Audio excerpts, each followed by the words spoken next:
Well, I'm going to echo that you are the eyes and ears, and you're out in our communities, and certainly we do want to hear from you, whether that's reporting that there's a pothole, what's up with this street, when's it going to be repaved, that type of thing. In Centennial, we have what we call our one number.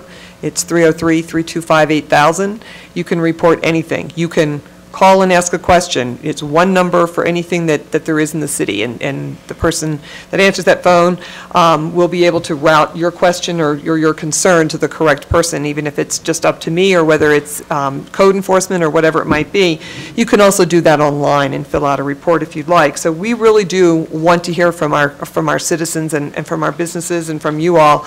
And a couple things that I personally do is I have what's called the noon hour every Wednesday from 11 to 1 at the city office. I don't apparently get invited to open houses, so I had to have my own thing. So Rod's more popular than I am. So, so if you do have concerns or you have people that are thinking about moving into the community and they want to meet the mayor, 11 to 1. At the city offices. I also do breakfast with the mayor for the business communities every quarter. It happens to be tomorrow, so if you have any one-on-one things or anything else you'd like to learn about the city of Centennial, tomorrow at 7:30 to 9 at the city office building, and that's online as well when the schedule for that is. So we're trying to do quite a bit. We definitely did something in the last year that will affect you. And as far as anyone that's looking to come in and remodel, we have redone our whole entire land development code. It is completed. We did vote on it. It's now in effect. It had been voted on a year ago for an implementation a year later. We have completed the residential zoning map. We are now going to undertake the commercial zoning map for the next year or so, and that, or maybe even 2, that requires us to contact every business property owner, and it's not only what it would be zoned, but we have to make sure the uses that those properties now have, that they will continue to have those entitlements. So we need to make sure that that's done accurately and correctly. But a lot of the reason that we did our residential first was we needed to protect our existing communities to be able to have good redevelopment come into our area. So that's something that we've done. And specifically for each individual homeowner, this year we started what's called the Home Improvement Program, HIP program, through our planning and our building department. And anyone that's looking to do $15,000 to $20,000 or more of a home improvement project can apply to get a rebate back on their permitting fees. And we're also going to have a whole exchange on good projects. We want to see befores and afters. So if you know somebody that's done a great project, please contact our HIP program. We want to be able to put things up on the internet. We want to encourage people to come out and redevelop our homes that have been in existence for 30, 40, 50 years and be able to have everything in Centennial stay vibrant. So that HIP program's brand new, and we'd like to have your feedback, and there were actually realtors that sat on the committee to help form that. So I'm going to echo what has been said before. Get involved, because you all really do know what's happening in our communities. So thank you. As a broker and still with very many friends in the business, in residential and in commercial, I talk to a lot of brokers a lot of the time. And I mean, the information is invaluable. In fact, it's to the point where I take it for granted in certain ways. And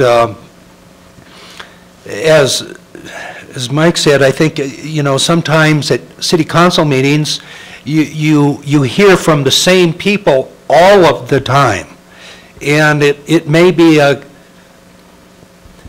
group of 20 that come in 5s every other week. And I know for us, a lot of times they bring their rocks and they throw them, and I think a lot of that has to do with the frustration with the federal government, not necessarily with us. But as Kathy had said, as I think others have said, code enforcement is something that is really helpful to us in working with the city's community development. I'm sure every one of us have programs, whether it's weatherization or low-income loan programs, that type of things that are available. And that we want to, you know, promote in every way we can. One of the things that we have a real strong neighborhood watch program and have for years. And one of the things that I'd like to do as the one of the people on the Metro Mayor's Caucus for the Energy Commission is to work that into the Neighborhood Watch program, where block captains are starting to get information out about weatherization or CFL bulbs, that sort of thing. And one of the things this year specifically, that is my biggest fear, there's an initiative that has been brought forward that is a land use initiative, is the way it's being described, land rights, that you will be able to park any recreation vehicle, any commercial vehicle on your property, as many as you want. In other words, you can put your garbage truck right next to your bulldozer in your driveway.